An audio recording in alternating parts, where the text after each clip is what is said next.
What is up? Thank you for coming to my channel, Prison POV. I am so mad at myself. I straight screwed myself, no Vaseline, did myself so freaking dirty. So, I was thinking to myself, I'm going to ask the Point of View crew if they could watch some commercials. Because honestly, YouTube pays on the 21st. On the 21st, I got my payment is really small. Half I'd usually get, and I'm thinking just no one's watching commercials. So, hey, Point of View crew, can you guys watch some commercials? And so people got at me right away and said, what commercials? There's no commercials. I was like, what? Come think of it, I went back and looked. There are no commercials. The only commercials there are the little pop-ups at the beginning. I mean, the one right at the very beginning. But no mid-roll. That's the main thing. You're watching the video, it's supposed to be a commercial pop-up. You always have the option to skip it if you want. I don't put the non-skippables up. If you ain't feeling it, get past it. But at least it needs to be there for the last 2 months, no commercials. Damn, so I had to go back into the Creator Studio and go back and put in a mid-roll. But I couldn't believe it that I forgot to straight up put commercials. That's why I got $700 on the 21st. Damn, that's my own damn fault. Be that as it may. Hold up real quick, though. Little Amanda, here's your baby. Alright, so trip on this, though. Where are we at? So happy Friday. This is Friday's video. Better late than never. And I want to say this too, a couple people, not just one, but a small little handful of people, gave me some grief for the story I shared in my last video where I said, yeah, I got out of the pen, went to Homeboys' house, and some chick came running in and tried to get me to go in the back and knock some boots with her on her 15-minute break. Wanted to go do a real quickie on her 15-minute break. And I was like, Charlie, I don't get down like that. And there are people like, oh, what's wrong with you, man? You get turned down in prison? You know, turned down? Look, I've turned down a bunch of, but JJ. It's nothing, bro. I'm not desperate. If I'm not feeling it, I don't have the mindset, I need to jump on this chick right now. She's offering, because there might not be no more later. I don't have that mindset. I'm not going to jump on just some girl she started at me. I'm just going to take it, just whip for her. And I'm definitely not going to get all the mix if some girl comes running in on her 15-minute break. No, I don't want no part of that. Sounds nasty, to be honest. So, like I said, I turned down a bunch. One time there's this chick who's hanging out this apartment, not a bunch, but I mean, I've turned down someone to just, hey, if you smell cologne, leave it alone. There's apartments I was hanging out with, there's this chick. And I heard her say, talking to herself, I think she was an ex-prostitute, because she would be saying, I'm not doing that no more, it's not worth it. Having a pep telling herself, I overheard, ear hustling, that she wasn't doing turn tricks no more. Didn't want to be a prostitute. So I was like, oh, I'll give you a prostitute for that, you're not, And then one day she was really coming to me very aggressively. Wanting to have sex with me in the bathroom in this apartment. And I turned it down. Damn right I did. The next prostitute, plus I didn't find her attractive, plus, no, just because some girl's throwing at you, does not mean you have to take unless you're a desperate type. She was so aggressive and chasing me all over the apartment, I finally just had to leave. And then one time in Oildale, I'm on my cousin's pad, I walked to this corner store, there's some girl there, she's like, hey, what's up? We start talking, she goes, hey, you want to go to my house? I go, yeah. She walked in her house, I'm thinking, lucky me, she's this cute chick, and all of a sudden she pulls up her shirt, she says, this bald you, and she was showing. She was pregnant, I don't know, 2, 3 months, 4 months, I don't know the different stages, but she was showing. And she goes, this bother you? And I go, well, yeah. So, yeah, it ain't nothing to be turning down. So don't try to give me some grief because I went and boned some chick on her 15-minute break. Fresh out. It's got to be worth it. And that wasn't worth it. And not only that, I've had an STD. Yes, I have. And hey, to my future wife, don't trip. It's long gone. This was many years ago. I no longer have it. Yes, I got an STD because right when I got out, I hooked up with some chick who I'd been with before I went in. We broke up, I went in, I got out, that'd have been easy. I'll call her, I'll take that down real quick. Pardon me. Called her up, we went and hung up, spent about a week together, then we went our separate ways. Next thing I know, I'm at my mom's house, on my brother's floor, laying there just crying, screaming out. I was on my brother's floor for 2 whole weeks. My penis doing crazy things. It was leaking stuff that would stain my boxers. It would just fill the front of my boxers with all this stuff, and you wash it and it'd still be there. I mean, it wouldn't be there in mass, but I mean, it'd be a stain. Hurt like hell. I laid there just literally crying, and my brother was working. My mom had an extra bedroom. I don't know why I was in it. I was in my brother's room on the floor for some reason. He'd be telling me all night, shut the fuck up, I gotta get up and go to work tomorrow. So I was crying out in pain. Finally, when I healed up, it's 2, 3 weeks later, shit. I went and found her. I said, man, you gave me a little something, something. She said, no, not me. It couldn't have been me. She said, you got it from someone before you went to prison. And damn, that's a hell of an incubation period. 6 months? No, I don't think so. I, for real, feel I got it from you. Good looking out. And she said, no, look, do I look infected? And I was like, actually, yeah, you do. Not only that, it looks like the sleeve of a wizard. Looks like the sleeve of a wizard. And not only that, is that a mohawk? or an arrow pointing to your C-section scar. What? So yeah, I don't know what that was. She gave it to me. But the next time I went back into Wasco, I put a sick call slip in, went to the doctor and said that I had some stuff coming out on the streets, but it healed up and stuff. I just want to get looked at, double checked. While I'm talking to him, he was looking at this boom out of nowhere with a big old Q-tip, buried it, and then he was like twisting it, like he's getting earwaxed and shit, like doing the old twist job. And I was like, ah! I'm like, hell, I think I grabbed onto his head. And I don't do that. Damn, he pulled it out over the next 2 weeks. Went back and I bled every night in my sheets in bed. Hurt! And then they gave me some turquoise capsules, some kind of antibiotics, and on it said avoid sunlight. And right when I got it and read that, I thought, that chance, start taking them. What do you know? Mandatory yard! They're going to come tear up the dorm. Have to go to yard. Everyone's out in the yard in their boxers. It's July in Bakersfield. I'm on some medication, avoid sunlight, and I'm standing out there in my boxers for hours. You know what happened? I got like a sunburn on the side of my body. That hurt like hell too. It was weird. It was the weirdest thing. Like an inside sunburn. I don't know what it was. But anyway, trip on that. So where am I at though? Hey. So, okay, but trip out though. That same time period when I was in that dorm at Wasco Reception, when I put the sick call slip in and went and saw a doctor, there's a dude I was hanging out with. Good dude. Solid. Santa Barbara. He's hit me up so far. When I first started this channel, we talked in the comments. I'm not going to throw his name out and never do that. Good dude. Him and I are hanging out. There's about 3 or 4 of us. We sleep in the general area vicinity, and we're dogs. We're kicking back, road dogging it. All of a sudden, he hits a big old huge bag of black tar. And this is unheard of. You don't see drugs like that in Wasco Reception. You might, every once in a while, come across a joint or something small, but you're not going to see what he had. Big old huge, like, whoa, dude. And this is so way back that I wasn't even into it back then. I was still like a crankster, gangster, if you will. But I was like, yeah, I was all on board. I've not even done much heroin at this point, to tell you the truth. Maybe a little bit here and there. But I got loaded for 2 weeks straight off of it. He went selling that. He went getting on the way. He touched the house. And mostly it was just the 3 or 4 dudes that he kicked with. And we just stayed loaded all day, every day. I remember just walking around. I was obsessed with getting a Medusa tattoo. All I can remember that time period was walking around, stumbling around the dorm with a drawing, asking people, hey, can you draw some Medusa tattoo? And people like, dude, you already asked me, Splinter. A couple times I got in trouble because I went and sat down to some of these bulldogs' bed, because this is when we could still program with them. They're like, dude, just went over and sat down in that bulldog's bed. I was like, well, I was trying to see if you could draw this Medusa. Like, there's no reason. Anyways, he ended up cutting me off because at breakfast time, I'm sitting at the breakfast table and I start feeling nauseous. And the cops, I don't understand why these are some of their procedures. Everyone's done eating, been done eating.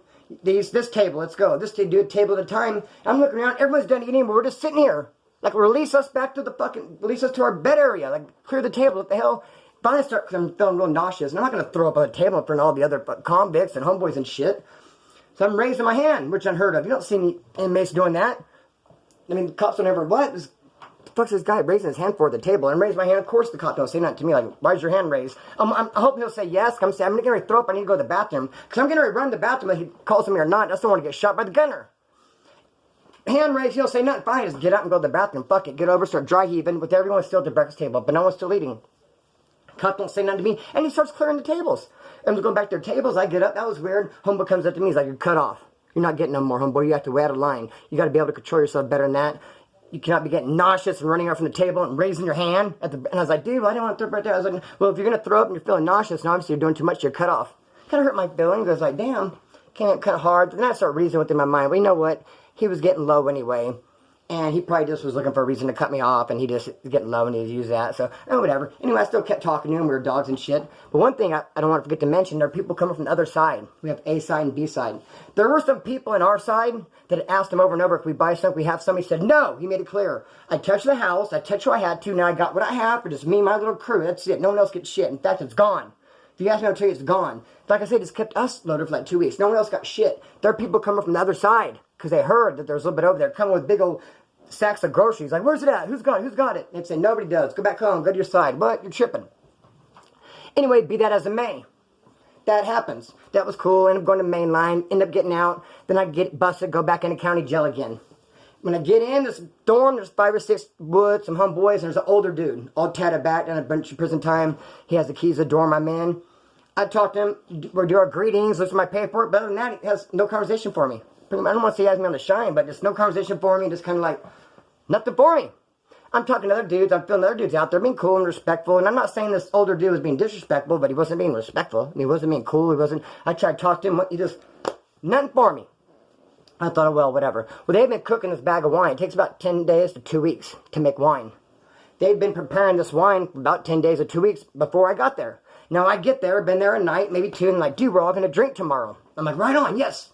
And they're telling me you get to drink too, even though you weren't here, you didn't throw in your juices. You're in the car, homeboy, like we're all going to get drunk. And it's a big old bag. So I'm looking forward to it. I like to drink Pernod shit.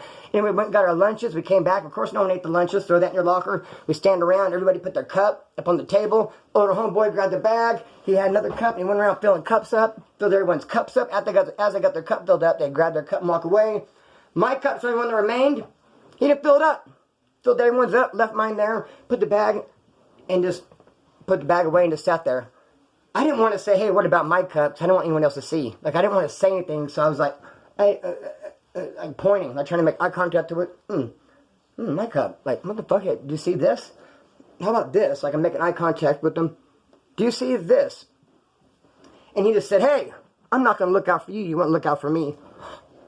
When he said that, I was stunned. When he said that, I instantly started looking at his face, analyzing him. I'm like, fuck, do I know you? Instantly, I'm thinking from the streets. Maybe he asked me for a ride, and I denied him. I'm thinking, fuck, was this that dude that was hitchhiking? And I blew right past him. Actually hit like the gutter water and tried to hit him a little splash. Was this him? This got to be some dude who was asking for change or something. I said, get the fuck out of my face. Is it some dude who I was rude? What happened? Where did I know this motherfucker from? What do you mean didn't look out for you? Not going to look out for me? What? I'm looking at his face, and he just walks away. And then all sitting around, all the woods, white boys sitting around drinking. And I'm feeling weird. Other races, the Southsiders and Blacks, Pisces, they could tell that all the woods are getting drunk hanging out. But me, I'm white boy by myself. So I said, fuck this. I just left. Just left the dorm. It was after lunch. They're doing pill calls. So you can kind of get away with going into another dorm. Pardon me. That's what I did. I just left. Went to another dorm. Hung out with one of my homeboys. Played some pinochle. Didn't tell him the problems I was having. Kind of embarrassed. I didn't want to say, dude, all the woods are drinking. Wouldn't drink with me. And dude said, blah, blah. I was trying to figure out in my head, what the fuck happened, man? So anyway, he opened up yard. And why does this shit always happen to me? They opened up yard, and I walked over there. And I knew they'd probably still be on the yard because, I mean, in our dorm area, because when you get drunk, you can't go to the main yard. You gotta stay in your dorm area. So they opened up the big yard. I leave the dorm I'd snuck into. Went to my regular dorm. Sure enough, they're all still there. The older homeboy says, hey, Splinter, come over here. Catch a fucking, sit down with me for a minute. Grab a squat, or whatever the fuck they say. Pull up a chair. He's like, hey, man, don't you remember when Wasco was next to you when all you guys were over there all loaded off that big old bag of heroin and you're fucking treating us like lames? And I was like, oh, shit, that's what this is about. Wasco and homeboy out the black, he was one of the dudes on the other side. They were shooting mad kites. And I was the only dude from Bakersfield in there, so they were shooting kites over just said BKS. But they didn't know my name, and I would get it, and it'd say, hey, homeboy, this is Bakersfield over here. What's going on there? What's the word? And I would just shoot him back a kite and just say, hey, what's up? This is Splinter. There's nothing going on over here.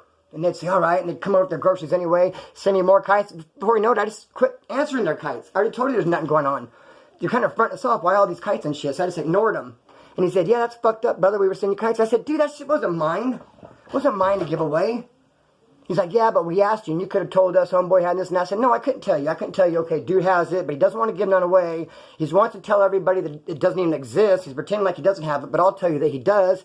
Now, I'm just going by what he wanted me to do. He's my road dog. I'm kicking it. He said, dude, as far as everyone's concerned, it doesn't exist. There is none. I don't have none. He didn't want to get fronted off. It's a small little building. We're not going nowhere. We're like encased in there. We eat in there. We rarely get yard. We shower in there, shit in there, sleep in there. People talk. They get buzzing. Cops are watching. You got to shit like that way on the down low. He starts shooting to the other side and shit. Just lets people know. It's better. I said, dude, I can't believe you're mad at me for something like that. I had nothing to do with that, brother. He's like, well, I knew it wasn't yours, but I feel like you just could have filled us in a little bit more and not treat us like lames. I said, dude, I'm treating like a fucking lame. What the hell? I said, you're treating me like a fucking lame in front of all these fucking woods. Just didn't get me drunk and shit. You should, last night, told me, hey, brother, this is what happened. Instead of going through all that and shenanigans. I said, dude, you're talking to the wrong dude, bro. I had nothing to do with that. He's like, all right, you know what? You're right.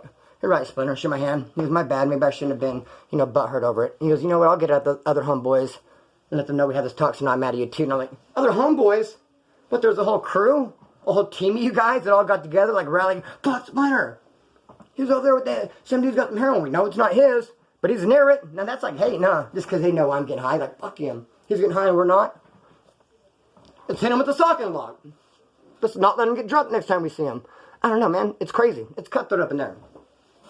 Be that as it may, and I never did have no other trouble. I honestly expected a year down the road to be somewhere and someone, be like, do some weird shit. And then I say, what's your problem, bro? Don't you remember in Wasco?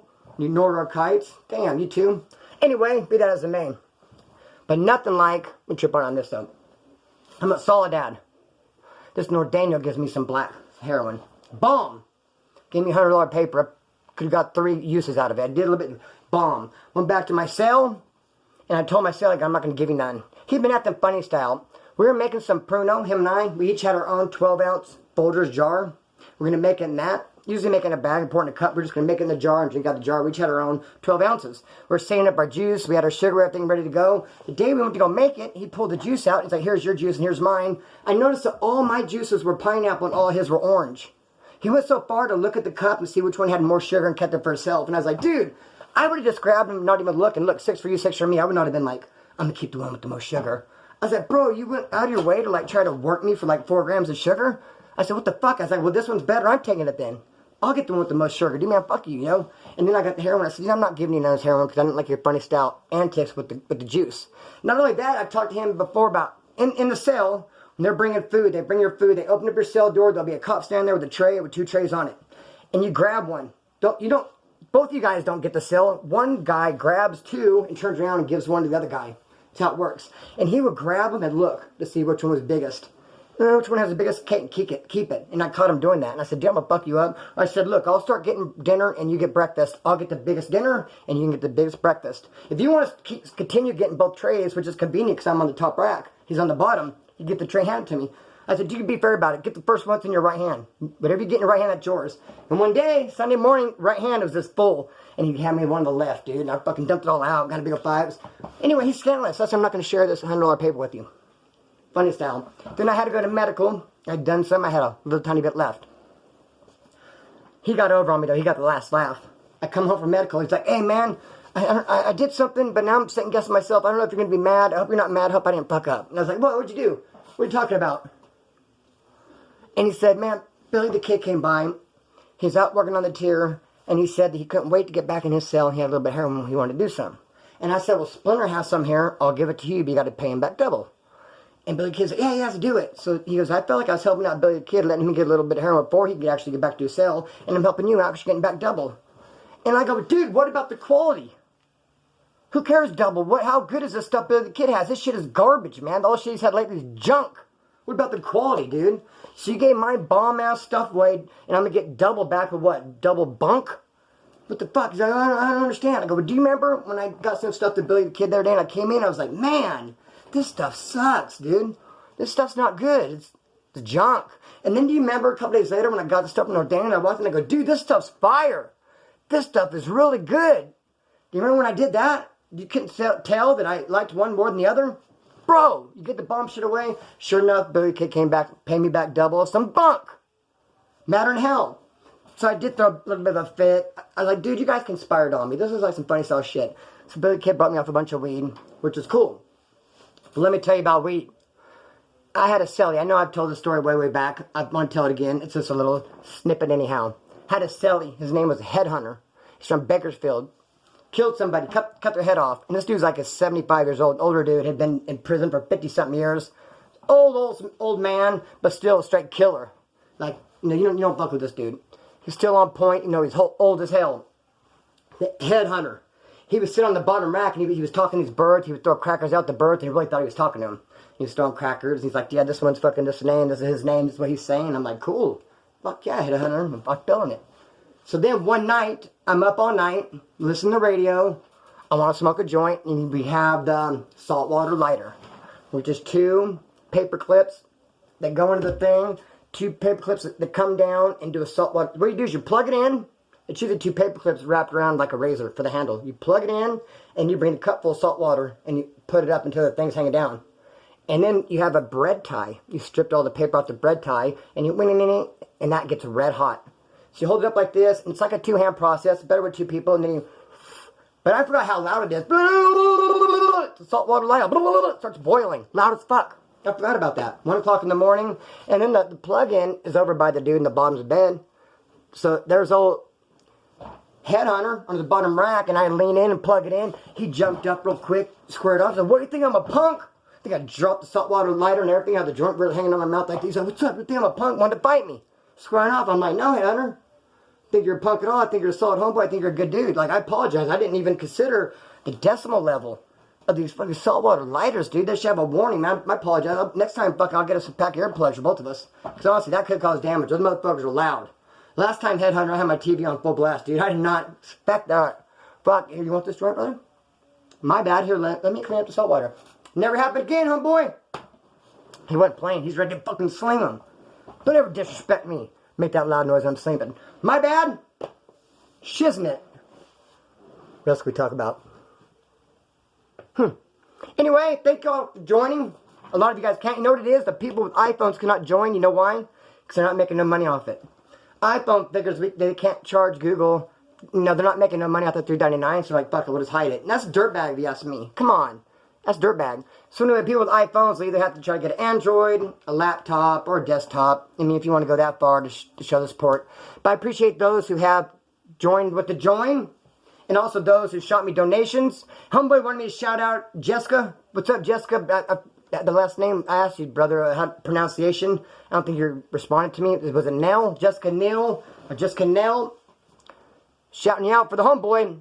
The reason why I'm doing that to him, because he asked me and he joined. That's why. So I appreciate all you guys. Appreciate the donations. Appreciate people stuff to the P.O. Box. It's going to be a rough one. On the next 10, 15 days, it's going to be rough. I don't give a fizzuck. You know why? 'Cause I'm out here free. How rough could it possibly be? I'm on the damn streets. Eat when I'm hungry. Sleep when I want. Go back to sleep when I want. Burn some weed. Yeah, if I don't want to look at someone, I slam the door on them. Good shit. So yeah, it can't be that bad. But anyway, thank you for all the support. Not but the most respect, you guys. Cut the string on this. Let it fly. Peace.